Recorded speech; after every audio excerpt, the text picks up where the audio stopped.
गत सरकार समय विभिन्न समय लोकंकर दाबी सत्वे साधारण जनता आरंभ करिकी विभिन्न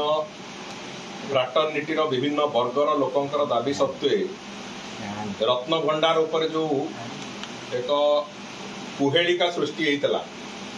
रत्न भंडार रे कौन अच्छी केबे खोलिबो एक कथा को नेक जो एक कहेलिका सृष्टि होता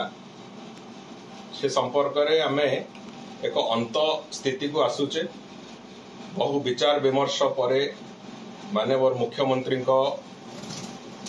अनुमोदन क्रमे आज निष्पत्ति हेची जे खूब शीघ्र रत्न भंडार खोला जिवो एवं रत्न भंडार जो बड़ी भाव में माननीय हाईकोर्ट कर निर्देश थिला जे जड़े अवसर प्राप्त विचारपति अध्यक्षतार एक कथा को संपूर्ण रूपे सुपरवाइज करिवार एक प्रक्रिया रत्न भंडार खोल एवं तार गणति मणति करा जिवो यार एक अत्यंत एक गुरुत्वपूर्ण कार्य एवं निर्दिष्ट भाव में दीर्घ वर्ष पर 45 वर्ष पर जितेबाला एक कथा होउची निश्चित भाव में एक कार्य को सुचारू रूपे करिवा पई स्वतंत्र दक्षता संपन्न एक कमिटी रो सुपरविजन रे ये कथा हबो एभली एक निष्पत्ति माननीय हाईकोर्ट देइतिले एवं से आधार रे राज्य सरकार ओडिशा हाईकोर्ट रो पूर्वतन विचारपति जस्टिस विश्वनाथ रथंक अध्यक्षतार एक 16 जणिया कमिटी प्रस्तुत करिसंती समाज रो विभिन्न वर्गर प्रतिष्ठित व्यक्ति माननकु नेकी एक 16 जणिया कमिटी प्रस्तुत करिसंती एवं से 16 जणिया कमिटी आसंता 6 तारीख दिन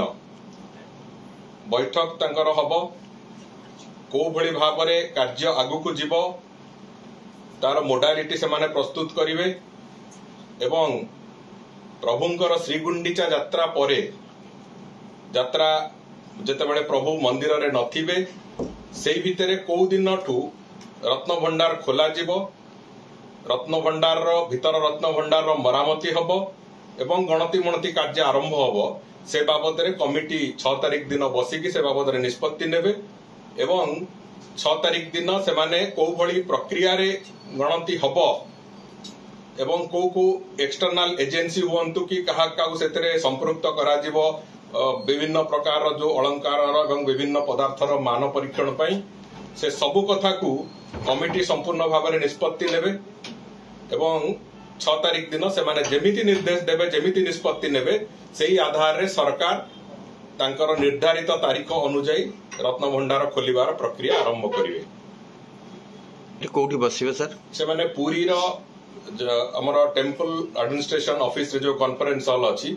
सेठारे कमिटी कर बैठक हबो एवं से माने दीर्घ समय धरी बसिबे विभिन्न कथा को तर्जमा करिवे जहाँ जहाँ सुविधा असुविधा सब कथा को तर्जमा करिवे तारीख निर्धारण करिवे एवं मोडालिटी निर्धारण करिवे सेही दिन से माने जणैला परे सरकार से संपर्क रे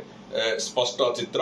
पूरापूरी भाव में देदेवे 6 तारीख दिन कमिटी तारीख घोषणा करिवो एवं मोडालिटी घोषणा करिवो को दिन ठारे कार्य आरंभ हबो मरामती कार्य एवं गणतिर कार्य कमिटी पूरापूरी भाव में निष्पत्ति नब कहीं मोडालिटी बाबद में मुझे वर्तमान कहवाक जाऊनी क्या सेटा कमिटीर कार्य कमिटी को माननीय हाईकोर्ट कर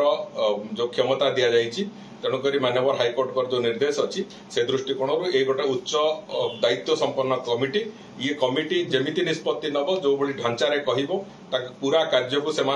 प्रत्यक्ष तदारख रे करा जिवो एवं जो भली भाव में से निष्पत्ति नेबे से भली भाव में आगु कार्य चलिबो।